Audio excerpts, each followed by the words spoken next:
Então, pessoal, hoje a ideia era a gente ter um bate-papo, na verdade, né? Não era tanto eu falar algum conteúdo, mas a gente conversar, a gente discutir um pouco essa postura perante a crise, né? O que a gente pode fazer como profissional, seja profissional insatisfeito, seja profissional que recém perdeu o seu trabalho, ou o próprio empreendedor, né, um microempreendedor que está passando por dificuldades, está livre, né, para quem quiser participar. E a ideia é a gente fazer um debate, então eu preciso que vocês se pronunciem, né?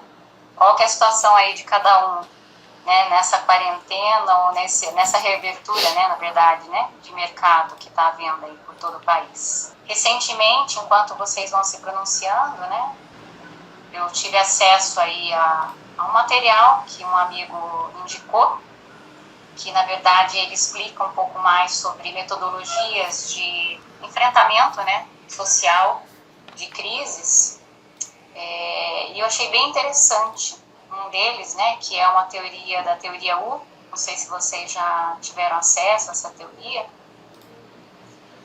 do Otto Scharmer. Então, o Otto é alemão, mas ele fez pesquisas, enfim, difundiu essa teoria, né, pelo mundo. Mas ele comenta que frente a qualquer situação, né, que a gente vivencie, seja mercadológica, seja psicológica, enfim, né, alguma situação que a gente enfrente na vida, ele propõe, né, que a pessoa passe por algumas etapas para poder lidar melhor com essa situação. E essas etapas se equivalem a um U, porque existe uma etapa de vamos dizer assim, reclusão, né, onde a pessoa se recolhe antes de agir. Então, a gente teve isso muito parecido agora na pandemia, né, e a ideia dessa teoria base, né, ela é fincada num tripé, que é o Open Mind, né, um Open Heart and um Open Will. Né? Então, para quem não sabe inglês, é abrir o coração, a mente no primeiro momento, né? Isso requer da pessoa, né? Aí vem a questão do recolher-se, né? Então, antes da gente já tomar uma posição perante aquela realidade, a gente se recolher, se isolar, fazer reflexão, e aí vai fazendo aquela curvinha do para baixo, né? E depois tem um momento do Open Heart, que é da pessoa se conectar em termos de sentimentos, né? Tanto com ela, quanto com o mundo ao redor. E o Open Will, que é no momento posterior, onde ela já elaborou, processou, se conectou, né? Viu uma nova postura, uma nova solução, né? Para aquela realidade, aí sim ela se empodera, né, ou vamos dizer assim, aumenta a sua vontade e vai a campo, né, agir. E eu fiquei pensando muito nisso para agora, né, para todos nós que estamos de alguma forma passando dificuldades, né, seja com diminuição de clientes, seja tendo que mudar de nicho, tendo que se reinventar, né, mesmo mais drasticamente, de passar por essas fases, né, de refletir se você está passando, né, por essas fases, né, você realmente está se recolhendo o suficiente para refletir sobre essa nova realidade que a gente está enfrentando, né, você está realmente se conectando com o seu, vamos chamar de eu mais profundo, enfim, quem é você, né, a sua necessidade, os seus sentimentos e também com a comunidade, né, com o que ela está passando, com a sociedade, com as circunstâncias ao redor, né, tendo aquela empatia maior por esse momento, né, e você está aberto a novas possibilidades, né, esqueci de falar isso da primeira fase, não é só se recolher, mas a gente tem que, aos pouquinhos, flexibilizar as nossas ideias, as nossas crenças, né, muitas vezes a gente se paralisa, não tanto pelo medo, mas por crenças irracionais, né, a respeito da realidade. E aí eu queria saber de vocês, assim, antes de entrar no Open Will, né, que é a fase da ação, o que vocês vivenciaram ou estão vivenciando nessa crise e como que eu posso ajudá-los. A ideia dessa live é isso, né, ser um tira-dúvidas, né, como que eu posso ajudá-los e como que a gente pode estar aprofundando essa reflexão. Alguém gostaria de falar? É só abrir o microfone ou postar o seu comentário. Então, para quem entrou agora, né, a gente está na discussão aí, né, do modelo do Charmer, né, do Otto Charmer, que é a teoria U, do quanto que nós realmente abrimos a nossa cabeça para o que está acontecendo, né, frente a isso tudo que está acontecendo aí, pós, não é nem pós, né, na verdade a gente ainda está em meio, né, da pandemia, mas pós recém-abertura de mercado. Gostaria de saber da situação de cada um, se vocês quiserem se pronunciar, né, e ver quais seriam as atitudes mais assertivas nesse momento, né, perante essas dificuldades, porque dificuldade todos nós temos, mas a gente precisa, né, verificar em que ponto a gente está para saber em que ponto o que a gente precisa mexer, né, e como agir. Tem um comentário aqui, né, para poder estar falando um pouquinho mais, né, da resiliência, né, que é essa capacidade da gente receber um impacto, mas se deformar com esse impacto, ou seja, a gente tem sim uma reação perante essa crise, né, então muitos de nós, né, vivenciamos um medo no início, né, um medo muito grande, até esse medo foi aumentado em função desse isolamento, que a gente sabe por pesquisas que quanto mais distante, né, das interações, né, mesmo que elas ocorram online, né, do contato mesmo com as pessoas, a gente tende a baixar um pouco mais o nosso humor. Então existe esse fator, né, e para quem não saiu de casa, não tomar sol também influi nisso, né, porque altera aí a produção de alguns hormônios que são alguns neurotransmissores, na verdade, né, que são importantes para essa regulação do humor.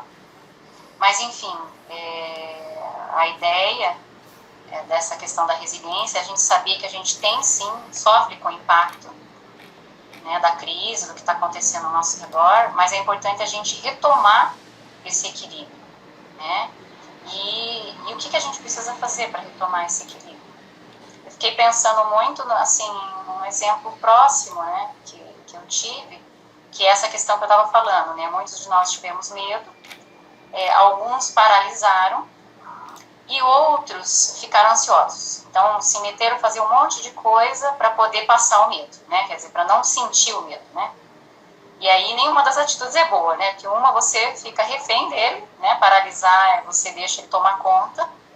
E a outra, você tenta fingir que ele não está ali ou tenta fugir dele, né? Quer dizer, também não faz ele diminuir, né? Porque a ansiedade, medo aumenta medo, né? E a ansiedade é medo aumentando o medo, né? Então, assim, essas duas atitudes não são as melhores, mas tem uma atitude que eu queria dar esse exemplo, né, que eu achei interessante, que é assim, coragem, diz que a coragem não é a ausência de medo, né, é você saber enfrentar o medo, né, escolher enfrentar o medo mesmo tendo medo. Então, eu achei interessante que a primeira atitude de coragem é essa, né, a gente aceitar que está com medo, mas fazer algo a respeito, e algo positivo.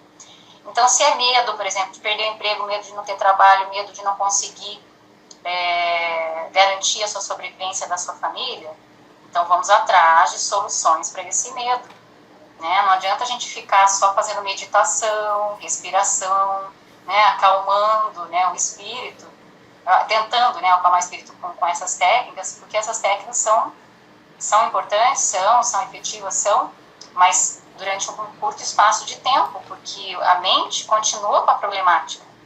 Então, eu sempre digo, o melhor remédio para algumas emoções, como essa do medo, principalmente medo de algo real, é você tomar providências na direção da solução daquilo, né? E não você ficar paralisado, refém, né? Ou mesmo monopolizado por aquilo, como que tiveram algumas pessoas também, que só a vida virou coronavírus, né? Então, de manhã, de tarde, de noite, assistia no noticiário, via notícias, conversava com os amigos e a temática era coronavírus.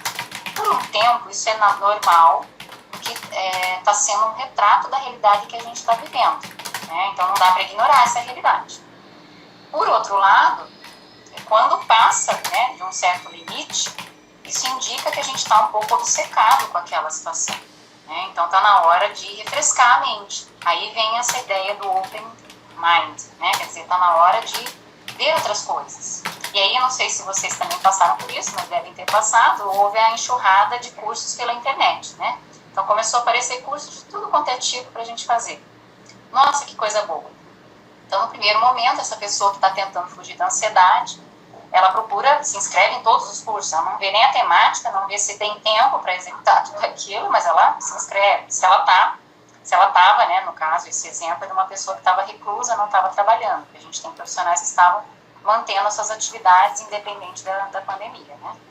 Mas, enfim, então, o que eu vejo que agora dando, assim, um exemplo positivo, né, que seria positivo, aproveitar essa onda das oportunidades que estão havendo ao nosso redor, a nosso favor, a favor da nossa saúde, a favor do nosso equilíbrio, a favor da solução dos nossos problemas, né? Porque, como eu falei, a gente não vai resolver o problema com respiração. A gente pode acalmar a mente para pensar melhor no problema com a respiração. Mas a respiração não vai arranjar emprego, não vai arranjar uma nova solução para o seu negócio, né? Nem cliente, nem aumentar o número de clientes, ela não vai fazer isso, né? Então, não é uma questão de técnicas, vamos dizer assim, providenciais, né, ou ferramentas de acalmia, que são importantes, são coadjuvantes, quer dizer, elas são auxiliares, né, nesse processo. Mas é uma questão de mexer a fundo naquilo que dói, no ponto que deve ser mexido. E aqui, como eu trabalho com orientação profissional, né, nada melhor, e é por isso que eu estou trazendo a questão da profissão, do mercado de trabalho, né, das empresas. Eu vejo que essa crise está mexendo profundamente, né, com vários setores, né, alguns setores aumentaram a demanda, mas a maior parte deles diminuiu a demanda, muitas pessoas desempregadas. Eu não estou querendo aqui pintar nenhum cenário tenebroso, não, estou querendo pintar um cenário real, onde a gente tem que se reacomodar nesse cenário, né? Então, se você estava num setor que foi desaquecido ou mesmo suspenso temporariamente, você vai ter que pensar em outra alternativa. Se você está num setor que baixou muito a demanda, você também vai precisar pensar numa alternativa. E se você estava, independente de demanda, né, já insatisfeito com o seu trabalho e querendo fazer alguma coisa em prol da sua saúde, né, profissional, da sua autorrealização, uma melhor satisfação, né, daquilo que você faz, você também vai precisar se movimentar. Então, continuando, né, então pegando essa teoria como modelo de forma de ação, esse profissional que está nessa condição, a primeira coisa que ele deve fazer é se recolher, né, e pensar, bom, o que eu tenho hoje para oferecer, ou o que o mercado hoje, né, tem, que ele está absorvendo, né, as duas coisas, na verdade, o que eu tenho para oferecer, o que o mercado está absorvendo, né, e ele vai procurar refletir em opções. Num primeiro momento, pode ser que não venham opções, porque a pessoa está insegura, né, assim, a gente não pode negligenciar que é uma dúvida, é um dilema difícil, principalmente quando você está dependendo daquilo para poder sobreviver, né? Ou pelo menos, né, ter uma condição mais digna, né, de sobrevivência. Então, a insegurança atrapalha um pouco. Aí essas técnicas que a gente falou ajudam, né, a aplicar essas técnicas de acalmia, mas uma coisa que ajuda muito, e eu tenho falado com pessoas próximas a mim, é assim, quando a gente está em crise, não tá, e está só, como é que fala, correndo paralisado, ou correndo atrás do próprio rabo, né, como diz os outros, né, ansioso, que nem eu falei, mas disperso, né, sem realmente tomar uma ação em prol da solução, a melhor coisa a fazer é assim, é tomar a decisão, não, eu quero ir de encontro à solução. Então a primeira coisa é essa, né, a pessoa querer. Então eu diria assim, que o open will do TRU só tem um probleminha, né, ele botou no fim. Eu colocaria ele no início e deixaria no fim também, porque a vontade vai ter que acontecer o tempo todo, vocês não concordam? Não tem como a gente implementar ações de mudança sem ter vontade, sem ter persistência, sem ter determinação, né? E aí essa pessoa, no momento que ela se recolhe e ela decide mudar, o universo vai apresentar N opções para ela, né? Porque ele já o apresenta independente da vontade. Então esse profissional que está passando por essa crise, né, o primeiro ponto que eu estou falando aqui é admitir que ele está com emoções, que ele está inseguro, que ele está impactado, né? E fazer algo a respeito, né? Algo a respeito no sentido da solução, né? Sejam técnicas de relaxamento, sejam cursos que possam ajudar a abrir a mente, seja conversar com amigos de áreas diversas, trocar ideias, seja fazer caminhadas, Muitas vezes as boas ideias surgem naqueles momentos de maior relaxamento e despreocupação. Não sei se vocês têm essa vivência, mas eu tenho. Às vezes eu estou muito encucada com o assunto, aí eu paro um pouquinho e vou tomar uma água. Estou lá botando um copo d'água, vem a ideia. Ou vou no banheiro. Então, quantas ideias já tivemos, né, no banheiro? Ou vai caminhar, né? Eu sou uma pessoa bem ativa com relação a atividades físicas, né?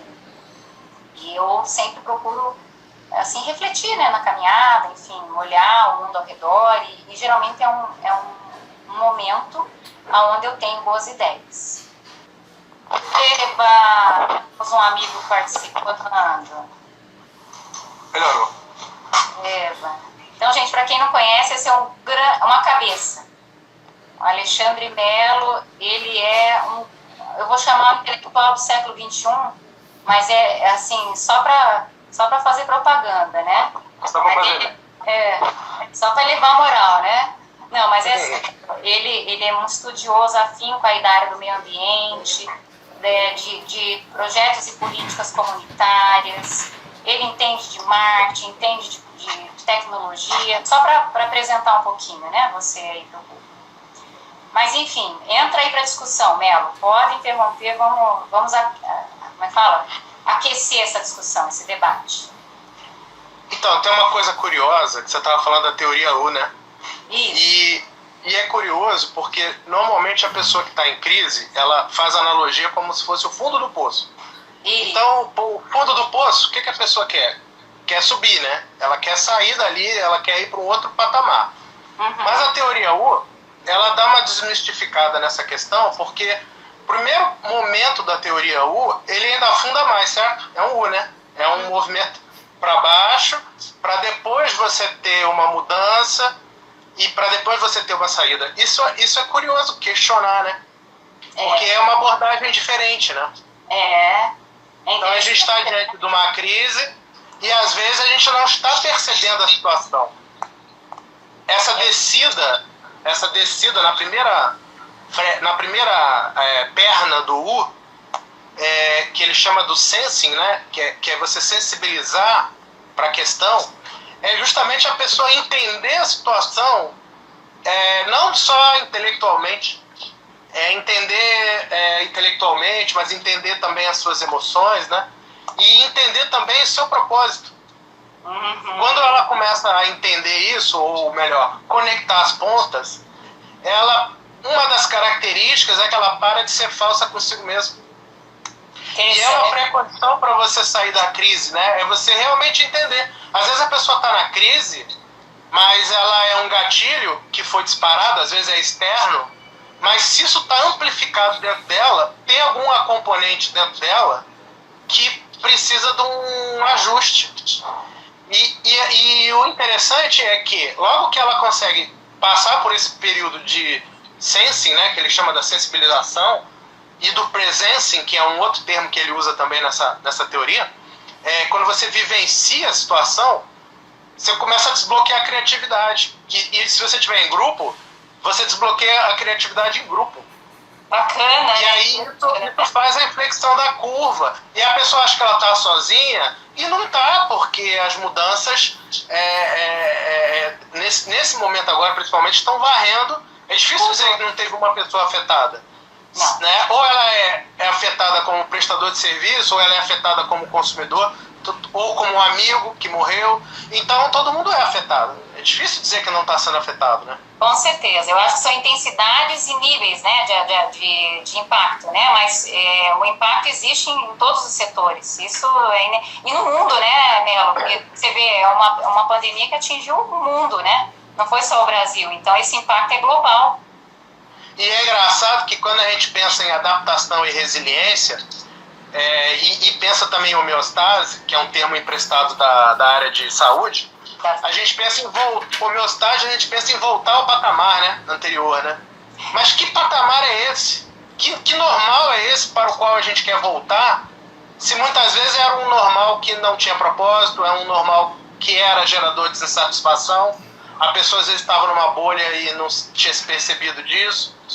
Então, às vezes, essa homeostase, a qual a gente sempre fala, o reequilíbrio, etc., às vezes pode vir a ter um sinônimo de mudança de patamar, né?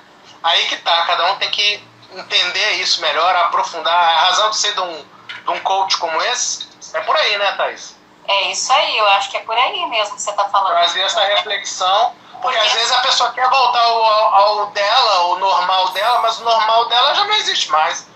Era insustentável. E nem da sociedade, é insustentável. Ela está sendo chamada a um novo normal, uma mudança de patamar para um novo reequilíbrio. Aí sim, uma nova patamar de homeostase. Mas isso vai implicar em quê? Mudanças pessoais, autoconhecimento. Eis a questão. E aí não tem como, né? A mudança tem que começar dentro para daí ela ter expressão fora, né? E são pequenas mudanças, né?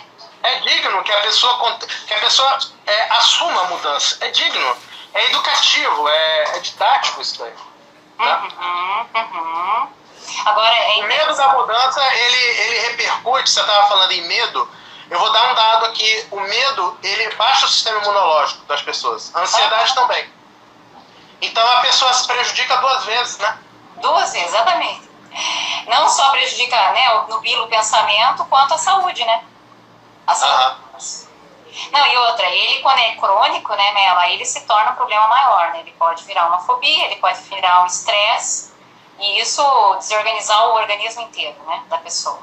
E às vezes a pessoa está na maior crise ali, às vezes quando ela começa a pensar lateralmente, e ela abre um espaço de oportunidades que ela não estava enxergando antes, porque ela quer a solução de uma situação, mas do jeito dela anterior, né? E se ela se abrir para as alternativas, para a diversificação, né, que é uma palavra-chave nesse momento agora, diversificar, às vezes ela vai encontrar satisfação e até motivação e até propósito em algo novo. E existe mais um caminho de felicidade. Não existe um único caminho de felicidade, né? Existe mais de uma possibilidade também, né? É legal pensar nisso daí. É interessante, né, isso, né?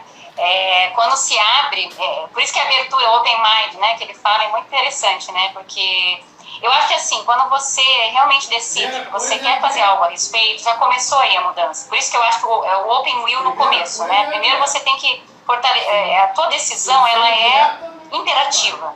Ela predomina, ela é soberana, vamos dizer assim, sobre qualquer outro aspecto.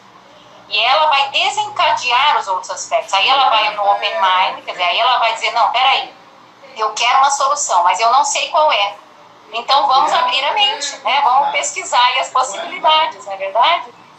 E algumas pessoas fazem isso intuitivamente, né? Mas eu acho interessante a gente pegar essa teoria e ver o quanto que a gente já aplica ou não aplica, ou enfim, ou pode aplicar. E eu também achei interessante que, de alguma forma, ela envolve pessoas, né? E essa mentalidade mais coletiva, né? Da gente pensar que não é só a gente, né? Então... Isso, aliás, é uma mudança de patamar social, porque a sociedade nossa, principalmente a ocidental, ela é estruturada, né? O modus pensante, ela é estruturada em cima do individual. Ela é estimulada culturalmente a seguir pela trilha do individual, né? Da conquista, mas no sentido, vamos botar assim, o sistema hoje hegemônico é o capitalismo, nesse sentido aí, ele é o individualismo também, porque é a competitividade, é a pessoa antes eu do que os outros, quer dizer, se está faltando o meu emprego e não o seu emprego, eu sou um concorrente seu, então quer dizer, a competitividade, nessas horas onde está sendo necessário uma solidariedade, ela entra em choque. A sociedade não está ainda, não tem, às vezes faltam os meios, né, para a gente ver como é que se pode usar uma inteligência coletiva, como é que se pode trabalhar questões grupais de uma forma consistente, né, com a força de um grupo, por exemplo, até mesmo para soluções territoriais.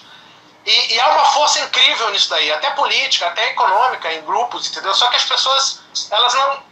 Ainda falta, no meu entendimento, um conhecimento sobre as ferramentas e de como é que essas ferramentas podem estar à disposição para as pessoas se organizarem.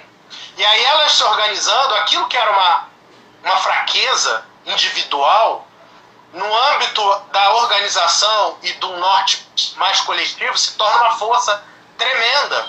E isso por si só já é uma mudança de patamar, já é um U, né? Já é uma inflexão da curva, entendeu? E é mesmo. Então esse momento agora está sendo propício para a gente pensar em nós próprios, mas também pensar nos meios que dispomos para nos organizarmos, entendeu? Com construções menos vulneráveis à crise, construções mais sustentáveis, né? Nesse sentido aí da sustentabilidade, assim, além do ecológico, tá? Sustentabilidade social, sustentabilidade econômica, enfim, um construto mais abrangente da questão, né? Você sabe que tinha um trocadilho que estava rodando aí nas mídias sociais, que era o negócio da a gente não aumentar só a imunidade, né? Mas tinha que aumentar a humanidade, né? Então é um senso de humanidade, né? Então acho que o nosso senso de coletividade, de fraternismo, de não pensar só na gente, né? Na hora que a gente, por exemplo, a gente faz esses seminários de marketing, né? Que tem rolando por aí, todos eles se enfocam num jeito de você se diferenciar, de você conquistar clientes, né? De você ter empatia com o público, mas nenhum fala de você ver as dores, não as dores no sentido do que vai fazer você vender teu produto, mas as dores no sentido do que realmente precisa atender, né, o público, né, independente do comercial. Que você pode tornar aquilo uma solução comercial, pode, mas em alguns casos vai ser uma solução voluntária mesmo, né? Você vai ter que doar um pouco do seu tempo, doar um pouco das suas expertises para ajudar, porque nesse momento nem tudo é pago, né? A tranquilidade, a paz, a amizade, enfim, o coleguismo, ele se constrói em meios não pagos, né? E é isso que nos faz crescer, né? Então, precisa de ter um percentual disso, né? É curioso essa questão que, se você for pensar em termos tradicionais, contabilização de recursos, o PIB, né? Como é que você mede a ajuda que uma mãe dá para um filho? O tempo que a avó gasta com os netos para educar, para mimar, para cuidar. Como é que se mede isso, entendeu? Isso é trabalho, isso é produção de cuidado, é educação. Isso está fora do radar. Existe toda uma economia que não aparece em lugar nenhum, que é super positiva, ela é super gravitária e não está em lugar nenhum. A gente está medindo errado os parâmetros, entendeu? Só usar o dinheiro, que é um meio de troca, é furada, porque o dinheiro está escasso. Mas isso não implica que você deixou de ter demanda e não implica também que deixou de ter oferta. Então, será que nós não estamos no ponto da sociedade, com essas crises sucessivas do capital, tá? Será que nós não estamos no ponto de inflexão da curva, do U, da sociedade como um todo, para considerar novos meios de troca? Será que nós não precisamos começar a botar nessa equação da sustentabilidade econômica as alternativas ao financeiro? Hoje em dia já existe criptomoedas, já existe moedas sociais, então moedas territoriais, moedas de grupos, ONGs e moeda do Banco do Tempo, né? Então, quando isso daí começar a ser mais aplicado e as pessoas começarem a entender que elas podem gerar, sim, vamos chamar de economia, intermuros ou interterritorial, você começa a girar e as pessoas começam a receber. Claro que você tem que ampliar também a noção de valor, né? A noção de valor não é só o valor moeda, outros tipos de moeda, né? Mas que tem um valor para aquela sociedade que está dando suporte àquela economia. Então ela é uma economia local, ela não é uma economia global. Então é um contraponto aí bem claro para uma sociedade que quer superar uma crise junta, né? Vai ter que mexer nos meios de troca, nos meios de acumulação de riqueza de uma microminoria de pessoas, entendeu? É um conceito também que a sustentabilidade traz à tona e faz pensar, né? Vai pensar. E sabe que é interessante, né? Eu estava pensando, né? Que eu acho que uma mensagem disso que a gente está conversando aqui para as pessoas, né? Que eu acho que é importante passar, esse senso de coletividade, ele pode ser praticado em coisas assim começar com atitude simples, né? Às vezes a pessoa pensa uma coisa muito complexa, né? E pode ser uma atitude simples. Por exemplo, teve um movimento aqui na época logo no início mesmo, que deu a endemia e começaram a usar as máscaras, de troca de máscaras por alimentos para as populações que estavam passando fome, né? Sim, então, assim, é uma troca, né? Uma troca de produtos, mas muito bacana, uma troca solidária, né? Então, a pessoa troca o alimento, mas ganha máscara. E essa máscara era feita com... Então, assim, tinha comunidade beneficiada, tinha comunidade que fazia máscaras por doação, que doava o tecido e o tempo e a mão de obra, e tinha a comunidade que fazia a troca, quer dizer, que doava o alimento para poder acontecer esse movimento de gerar essa doação. E uma outra coisa que eu estava pensando, às vezes a gente tem uma ideia de negócio, e nesse modelo tradicional a gente pensa em fazer tudo sozinho, né? Então, não, eu vou fazer isso, vou criar cliente, eu vou criar, sei lá, canal, vou fomentar as mídias, vou isso, vou aquilo, tudo individual, né? Vou virar um ícone lá no conceito tradicional, o marketing tradicional é isso. E aí eu vou conseguir lá na frente ter meus clientes e viver feliz para sempre, né? Mais ou menos assim a história, né? Só que agora a crise está convidando a gente a pensar assim, bom, eu sozinho fazer esse movimento todo, já numa era normal, não é fácil, né? A gente sabe que não é qualquer um que entra e faz os passos que o marketing tradicional fala e tem sucesso, né? Então já não é uma coisa fácil. Aí, numa época de crise, mais difícil ainda, né? Porque tem gente que está numa situação muito pior, e como é que eu vou, né, chamar essa pessoa para ser meu cliente, ou como é que eu vou ofertar uma coisa que antes tinha, né, um padrão e agora está no outro padrão? E aí, quando a gente começa a pensar que a gente pode juntar as peças do negócio, vou dar um exemplo aqui simples, né? Então, tem aqui uma pessoa que sabe, por exemplo, tem uma vizinha nossa que sabe cozinhar muito bem, só que ela não tem forno para poder fazer, vamos dizer assim, escala, né? Ou alimentação. Mas ela tem vizinhos que tem forno. Então ela pode se unir a outros vizinhos, juntar os fornos, uma tem a mão de obra, e nós temos taxistas aqui que estão parados, porque na nossa cidade, não sei se todo mundo sabe, Foz do Iguaçu, a gente está com um dos impactos enormes foi a morte do turismo, né? Ou praticamente a paralisação temporária, né, dos setores do turismo. Então você vê, a gente tem um vizinho que tem a mão de obra, o outro que tem o forno, o outro que tem o carro para poder levar o alimento até o consumidor. E alimento hoje é uma das bases da pirâmide, que é uma dos itens que menos tem, vamos dizer assim, que mais tem, mais é favorável, né, vamos dizer assim, a se vender nessa crise, né, mais do que qualquer outro item. Então você vê, às vezes uma pequena iniciativa dessa, você vai resolver o teu problema em mais de 2, junto, né? Porque você 3 na cabeça. Mas isso aí já é multissetorial, né? Já é intersetorial. Por isso que as ações do território tem que juntar as cabeças. É igual uma empresa que junta pessoas com várias expertises, né? A multidisciplinaridade e tudo mais. No território, isso tinha que ser padrão. Isso tinha que ser idem, entendeu? Você junta as demandas ociosas, junta as necessidades e você cria muitas vezes uma solução que não era visível aparentemente, não era o foco inicial de cada uma das empresas, não está lá no registro, lá do CNPJ, lá, não conta, mas é uma forma de você girar a economia, entendeu? Às vezes descobrindo oportunidade e talentos, porque se não envolver as pessoas, aí que tá, essa é uma outra mudança também. Desses modelos de empoderamento social. Você começa pelas pessoas. É o primeiro ponto, né? Porque as pessoas, você já muda a energia, você já muda a pessoa quando ela se descobre o que ela sabe fazer, além do convencional que ela vinha pensando, descobre um novo talento e vê que tem uma demanda, ela renasce. Ela nasce um novo propósito, nasce uma rainha, nasce um rei, entendeu? Ali dentro dela.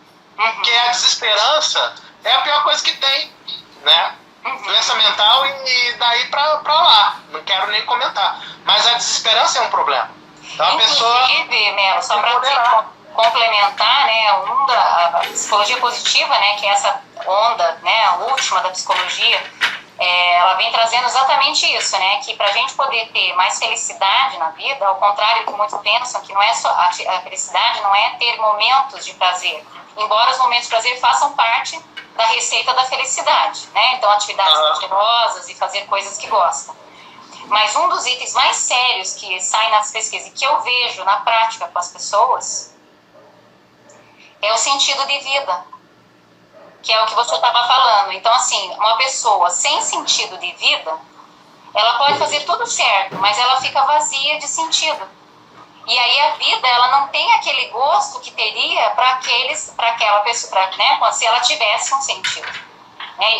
E o sentido, ele energiza a pessoa. Então, até eu estava fazendo parte de um curso recente de felicidade, onde ele dizia isso, né? Quando você está desmotivado, isso não precisa nem de pesquisa, né? Se você já esteve, já conhece alguém que está, né? O que a pessoa fica? Ela fica borocochô, a gente chama, né? Sem energia, né? Então, baixa os níveis de energia dela. E quanto mais triste, mais baixo fica esses níveis, né? Mais ela fica prostrada, mais sem energia, mais sem ação. E a pessoa... E sem imunidade.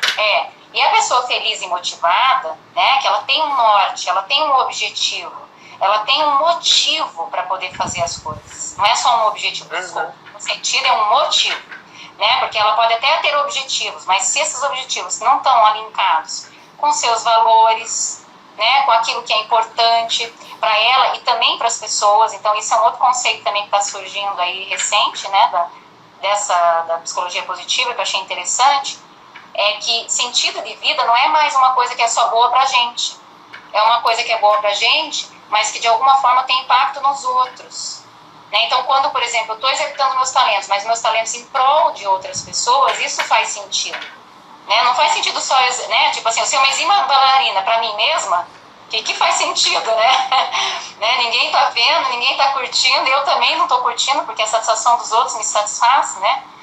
Então, eu queria aproveitar esse momento para trazer aí uma propaganda, né? Enfim, na verdade, para trazer uma novidade que é justamente pensando nesse momento, que eu reformatei toda a política de trabalho com orientação profissional e busquei parcerias, né? O Melo é uma delas, que eu estou apresentando aí para vocês, o Alexandre Melo, e as parcerias têm esse sentido, né? De agregar de cada um, com as suas experiências de vida, com as suas experiências profissionais e com aquilo que tem de mais forte, né, com as suas qualidades mais fortes, poder contribuir com as pessoas que estão passando por essa crise e querem ajuda, apoio técnico e comportamental e humano, né, porque essa equipe é muito humana, que eu selecionei a dedo, são pessoas preocupadas com pessoas, né, e não só com dinheiro, né, embora a gente precise dessa moeda para sobreviver. E nesse novo momento a gente vai estar oferecendo uma espécie de coaching, mas que eu chamo de preceptoria, em dupla.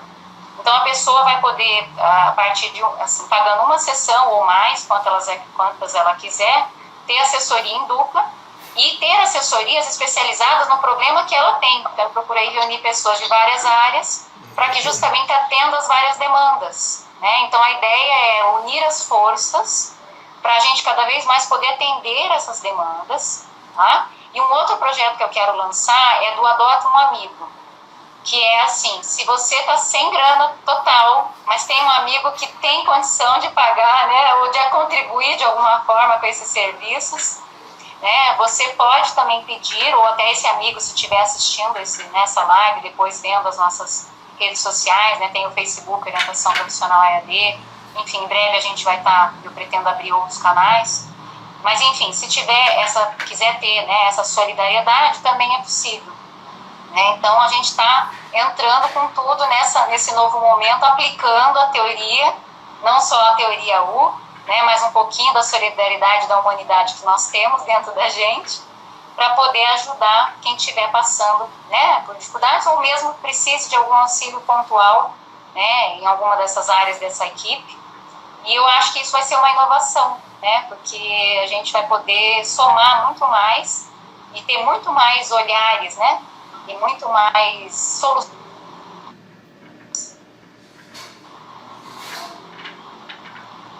Como é que está a qualidade dessa transmissão, gente? Algumas pessoas estão me dizendo que está cortando. De vez em quando, dá um cortezinho. Ah, tá. Você quer falar mais alguma coisa, Melo? A gente está chegando aí quase a 1 hora. Não, eu acho que só acender a luz aqui. Só para dizer o seguinte, Thaís, o crescimento, né, pessoal, na vida profissional, ele depende de vários fatores, né? A gente já descartou há muitos e muitos anos, na época que o cabelo ainda era preto, a gente descartou já essa questão de sorte, né? A gente sabe que não é por aí, a gente sabe que é uma construção, a gente sabe que tem a ver com a teia, vamos dizer assim, a rede, né? A rede é uma palavra que você lembra logo de uma coisa onde você deita, ou seja, uma proteção. E é isso, o tecido social é uma proteção. Então, as pessoas se acostumando a trabalhar em rede, a rede é uma fonte inesgotável de ideias, é uma fonte inesgotável de parcerias, é uma fonte inesgotável de oportunidades. Então, temos que aprender a construir redes, temos que aprender a compartilhar ideias, compartilhar oportunidades. E é isso aí. É muito importante. O papel não é um papel de ensinar apenas, né? É colaborar, é co-criar, né? Esse aqui é o nome que eu pelo menos uso muito essa palavra aí, co-criar, porque a gente nunca sabe o que vem, né? Na rede, entendeu? Agora, Melo, tem uma participante aqui que trouxe uma questão que eu acho que vale a pena a gente, antes de encerrar, comentar. Ela perguntou assim: trabalhar em equipe, a base é a confiança, mas nesse tempo de incerteza, como criar vínculos? Olha que interessante. Pode falar, você já estava... Então, a gente tem visto aí o anti-exemplo dessa questão dos vínculos, né? Que tá na mídia aí, ontem, anteontem, como é que funcionam as coisas, os interesses, e quando isso acaba vindo à tona, como é que acontece, né? Eu acho que não tem um caminho único, né? Eu acho que, primeiramente, eu acho que se você se abre, né? Se você estiver aberta para poder compartilhar o seu melhor, rapidamente, dentro do conceito de rede, você vira um nó, tá? Um nó que eu vou chamar de nó de referência, porque você compartilha 1, 2, 3, lá pela 10ª bola dentro que você dá, você já virou uma referência, porque você já se destacou da multidão, você já está doando seu tempo. Então essa construção de caráter público, né? Essa construção de valor que você faz, dando o seu próprio exemplo, eu acho que a partir daí, na hora que você estabelece relações, você busca naturalmente quem são as pessoas de referência, quem são as pessoas que eu posso confiar. Isso é construído, entendeu? Se não está no pretérito daquela pessoa ainda, se ela está mudando, então ela vai reconstruir isso. Ela está mudando de área, ela vai reconstruir mais rapidamente quando ela acessa uma rede nova, principalmente. Ela rastreia ali meia dúzia de postagens, ela já sabe quem é quem. Isso já está íncito no que é o espírito participativo, o que é o espírito colaborativo. Então, uma pessoa que é colaborativa, para mim, no meu entendimento, ela é pau para toda obra, ela faz parte do time, entendeu? Então, nesse primeiro momento agora, reunir cabeças pensantes, espírito colaborativo, é ótimo para você ter insights, para você ter ideias e compartilhar também. Mas você falou uma coisa importante. Eu acho que o primeiro ponto, ela perguntou como criar vínculos nesses tempos de incerteza. O primeiro ponto é saber selecionar com quem você vai se vincular. Primeiro ponto. E isso, a gente hoje em dia tem muitos mecanismos para você checar o histórico da pessoa. Tanto mídias sociais, quanto amigo do amigo, né? Quanto mesmo observando, né? Se você é uma pessoa dentro do teu círculo, vamos dizer assim, de convivência de alguma forma, né? Mesmo que indireta, você tem como observar os comportamentos daquela pessoa e ver como é que ela é, né? No dia a dia. Então, selecionar pessoas com quem a gente se vincula, acho que é o primeiro ponto. O segundo ponto é a gente ir experimentando. Não tem jeito, né? Então você selecionou, não, essa aqui eu acho que dá para apostar, né? Então você vai apostar e usar aquele binômio, confiar desconfiando. Então você está dando uma chance, né? Quer dizer, você está, vamos dizer, dando uma chance. Eu vou mudar isso, senão também parece que a pessoa é culpada antes de você se vincular a ela, né? Mas você está apostando naquela relação, você está apostando naquele vínculo como sendo algo bom. E aí você vai observar, né? À medida que você vai se aprofundando aquela relação, se há uma reciprocidade, se há uma confiabilidade nessa reciprocidade, né? Se você pode realmente contar com a pessoa, se a pessoa tem cuidado com as informações que você coloca com ela, né? Se ela tem interesses que às vezes ela não manifesta, né? E aí você vai verificando na prática se você pode continuar a nutrir aquele vínculo. Então, acho que são 3 etapas, né? Vamos dizer assim, que é o selecionar, é o experimentar e é o discernir, o terceiro ponto, né? Se vai continuar, se, né, ou não, ou que a arestas precisa parar. Às vezes é um vínculo positivo, mas tem coisas a serem ajustadas, né, na relação. E aí você vai apresentando, né, os seus limites, vai vendo o limite do outro, vai vendo o que pode, até onde você pode confiar, porque também tem isso, né? Algumas pessoas, não é que elas são não confiáveis, né? Eu acho que o exemplo de ontem mostrou isso. Uma série de atos, vamos dizer assim, as pessoas podem ter uma série de atos corretos, decisões corretas, e pode ter um furo. E aí o furo vai denegrir todos os aspectos corretos? Não. Agora, a gente vai dizer que o furo foi certo? Também não. Né? Então, a gente tem que reconhecer os comportamentos corretos, né? E o quanto a pessoa é ou foi confiável, mas também tem que reconhecer que tem furos. E se a gente reconhecer que todo humano tem essa tendência, né? A gente tem a tendência, não, tem a possibilidade, né, de pisar na jaca, vamos dizer assim, né, de ter seus momentos e seus furos. Então, a gente também tem que reconhecer que essa confiança, ela não pode ser 100%. Ela sempre vai ter que ter uma margem, que nem o Ibope tem para pesquisa, margem de erro, né? Então, eu tenho que ter uma margem de erro na confiança com os outros. Senão, eu vou me frustrar. E aprender a construir, né, Thaís? A sociologia tem um termo, se você me permite, ela considera de laços fracos e laços fortes. Isso é um termo da sociologia. Então, laços fracos é aquela conversa em vão, aquela conversa de botequim que não leva a lugar nenhum.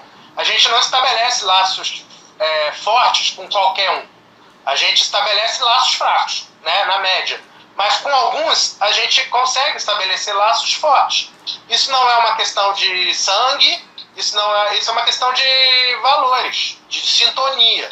Então, com as pessoas que você consegue estabelecer sintonia, você está criando elos e laços fortes, entendeu? A questão é que o nosso modelo, eu vou além da economia, né? O nosso modelo civilizatório, como ele é predatório e competitivo, ele não ajuda em nada. Você não aprendeu isso na faculdade, em estabelecer. Isso não é regra, isso não é comentado nos lugares. Nas famílias a gente é treinado o seguinte, olha, desconfia de tudo e de todos. Está todo mundo querendo roubar seu emprego, roubar seu...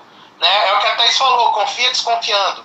Isso é quase um modus operandi da sociedade, entendeu? Mas a gente teria que caminhar para um padrão ouro, que eu chamaria de laços fortes ampliados, entendeu? Como é que se faz isso? Não sabemos, não tem receita, estamos todos aprendendo, estamos todos vivenciando. A reputação que você adquire num grupo é muito importante. Cada participação sua, é igual o problema da autoestima, né? Como é que você, já me perguntaram isso, como é que você melhora a autoestima? Degrau a degrau. Faz uma coisinha certa, bota lá um pontinho lá. Faz mais uma coisa certa, bota mais um pontinho. Degrau a degrau. É a mesma coisa, a reputação é do mesmo jeito. Depois que a pessoa estabelece uma reputação, mantém a reputação, porque também perder a reputação é num deslize. Uhum. Então é uma construção e o grupo é muito importante, porque é uma construção social, né?